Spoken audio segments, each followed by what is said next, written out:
جب وہاں سے کامیابی کے ساتھ لوٹے ہیں تو مولا علی نے گرد و غبار کو چہرے سے صاف کیا اور حضرت عباس کا بوسہ دیا۔ حضرت عباس کی شخصیت کیا ہے؟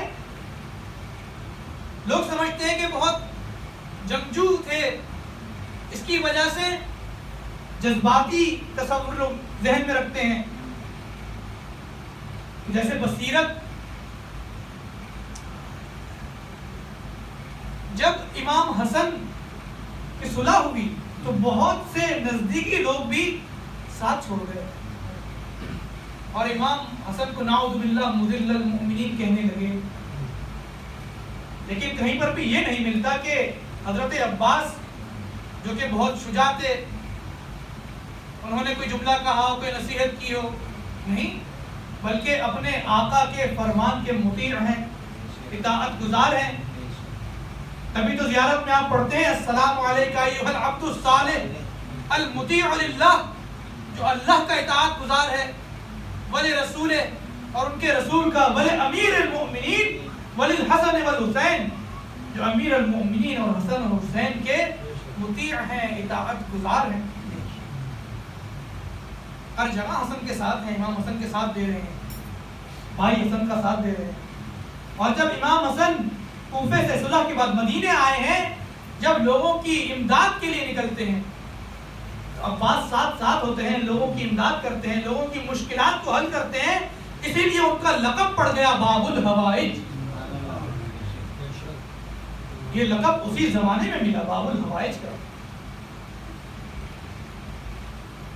اور حضرت عباس صبر کے ساتھ ظلم سہ رہے ہیں، دیکھ رہے ہیں۔ ہاں البتہ ایک وقت آیا جب عباس حسین کے ساتھ اپنے بھائی حسن کا جنازہ دفنانے جا رہے تھے، جب بھائی کے جنازے پر تیر دیکھے تو ہاتھ تلوار کی طرف لے گئے، تلوار کو نیام سے کھینچنے لگے۔ امام حسین نے اپنا ہاتھ رکھا، عباس ابھی نہیں، عباس صبر کر چکا۔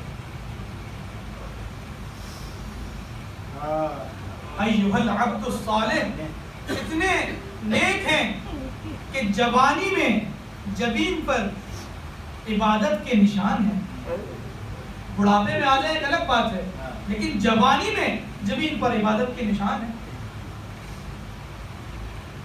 اور امام صادق علیہ السلام حضرت عباس کے بارے میں فرماتے ہیں وَقُلْنَا عَمَّنَا، ہمارے جو چچا تھے، چچا عباس، نَابِضُ الْبَصِيرَةِ، وہ بہت بصیرت تھے۔ بعض لوگ روایات پڑھتے ہیں کہ حضرت حسین کو کسی اور کا واسطہ لینا پڑتا تھا عباس کو روکنے کے لیے۔ یہ سوال ہی پیدا نہیں ہوتا، حسین کہیں اور عباس مانے نہیں، بہت بصیرت تھے۔ صلب الایمان، صلب الایمان، اور ایمان میں اپنے بہت پختہ تھے۔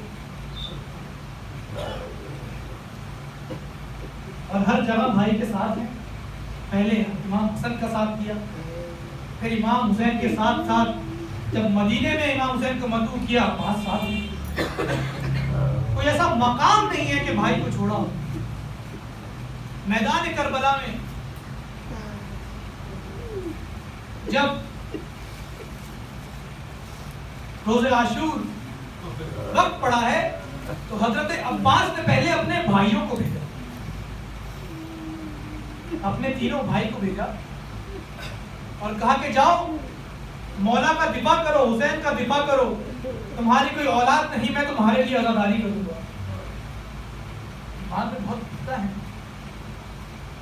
لیکن سوچ سکتے ہیں جو اس قدر وفادار ہو، اس قدر حسین سے محبت کرتا ہو، جس کو تیار ہی کربلا کے لیے کیا گیا ہو، اس کے لیے کتنا مشکل ہوگا کبھی وہ قاسم کو کٹتا ہوا دیکھے، کبھی وہ علی اکبر کے لاشے کو پامال دیکھے، ٹکڑے ٹکڑے دیکھے، کبھی وہ اور محمد کا جنازہ دیکھے۔ عباس کے لیے بہت مشکل تھا، عباس گھٹ گھٹ کے مر رہے تھے، دیکھ رہے ہیں آقا کا لشکر کٹ رہا ہے، کب موقع ملے گا، کب میں جاؤں گا جہاد کروں گا۔ روایت کے جملے ہیں کہ جب پیاس کی شدت بہت زیادہ بڑھ گئی، خیموں میں القتش کی صدائیں آنے لگی. مولا حسین نے عباس کو بلایا, بھائی آؤ پانی لے کر آتے ہیں. معتبر مقاتل میں لکھا ہے کہ مولا حسین اور حضرت عباس پانی لینے کے لیے لانے کے لیے ساتھ آئے ہیں میدان میں, اور ساتھ ایسی جنگ کر رہے ہیں کہ آج تک ایسی جنگ دنیا نے نہیں دیکھی. پشت تو پشت ایک دوسرے کا دفاع کر رہے ہیں. حسین پر کوئی وار آنے لگتا ہے, عباس دفاع کرتے ہیں. اسی اثنا میں دشمن نے عباس اور حسین کے درمیان فاصلہ ڈال دیا. عباس نہر فرات پر پہنچ گئے. نہر فرات میں جب داخل ہوئے, مشکیزے کو بھرا, چلو میں پانی لیا. روایت کے جملے ہیں, ابھی عباس نے چلو میں پانی ہی لیا تھا, فذکر عطش الحسین, حسین کی پیاس یاد آ گئی, حسین کے بچوں کی پیاس یاد آ گئی, پانی کو پھینک دیا. رجس پڑھتے جا رہے ہیں, یا نفس بن بعد الحسین ہونی, اے نفس, اے میری جان, حسین کے بعد تمہاری زندگی کے کیا معنی ہے؟ حسین مر جائے اور میں باقی رہوں. یہ رجس پڑھتے جا رہے ہیں, پانی کو بھرا, خیام کی طرف روانہ ہوئے, اور صدائیں بلند ہیں اللہ اکبر کی. ادھر سے امام حسین صدا بلند کر رہے ہیں, السلام علیکہ یا ابو الفضل عباس. امام حسین نے صدا بلند کی, انا ابن حیدر, انا ابن رسول اللہ, میں رسول اللہ کا بیٹا ہوں, تاکہ عباس کو بتا دیں ابھی میں زندہ ہوں. ادھر سے عباس نے صدا بلند کی, انا ابن حیدر, میں حیدر کا بیٹا ہوں, میں ابھی زندہ ہوں. اتنے میں ایک شکی نے وار کیا, عباس کا سیدھا ہاتھ قلم ہو. یہاں پہ رجس پڑھتے جاتے ہیں کہ اگر تم میرا سیدھا ہاتھ کاٹ بھی دو, میں حسین سے دستبردار نہیں ہوں گا, میں آقا حسین کی حفاظت کرتا رہوں گا. مشکیلے کو الٹے ہاتھ سے تھاما, علم کو الٹے ہاتھ سے تھاما, آگے بڑھے, ایک شکی نے وار کیا, الٹا ہاتھ بھی قلم ہو گیا. جب الٹا ہاتھ قلم ہو گیا, حضرت عباس نے مشکیزے کی حفاظت کر رہے ہیں, کسی طرح مشکیزہ خیام میں پہنچ جائے. ایک نانجیب نے صدا بلند کی, خبردار, کہیں حسین کے خیام میں پانی نہ پہنچ جائے, کہیں حسین کے بچے پانی نہ پینے. ایک شکی نے تیر چلایا, مشکیزے پہ لگا, مشکیزے سے پانی جاری ہوا, پانی بہ گیا, عباس کی آس بہ گئی. روایت کے جملے ہیں, شکی نے تیر چلایا جو عباس کی آنکھ میں پیوند ہوا. اب کچھ آنکھ میں انسان کے اگر چلے جائے, انسان اپنے ہاتھوں کی مدد سے اس کو نکالتا ہے, اپنے ہاتھوں کی مدد لیتا ہے, لیکن میرا مظلوم عباس, اس کے جسم میں ہاتھ موجود ہے.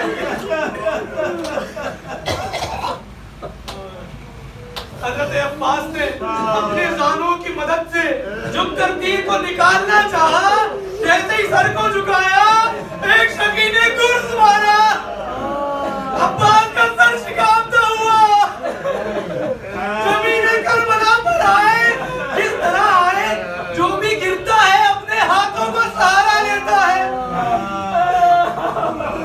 لیکن جب عباس ہاتھ نہیں ہے, رخسار کے بل کربلا کی گرم زمین پر آ گرے, فریاد بلند کی, آخا ادرک آخا, بھائی مدد کو پہنچو.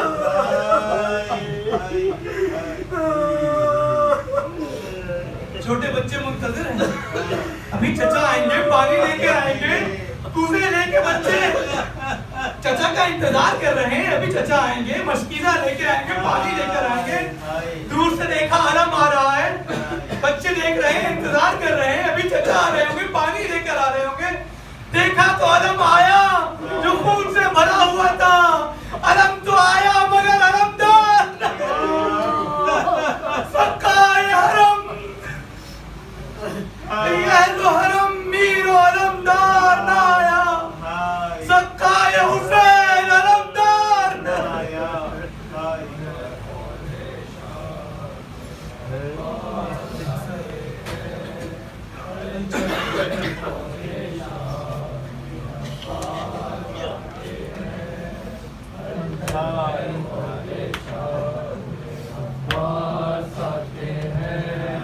ہلچل ہے فوج شام میں.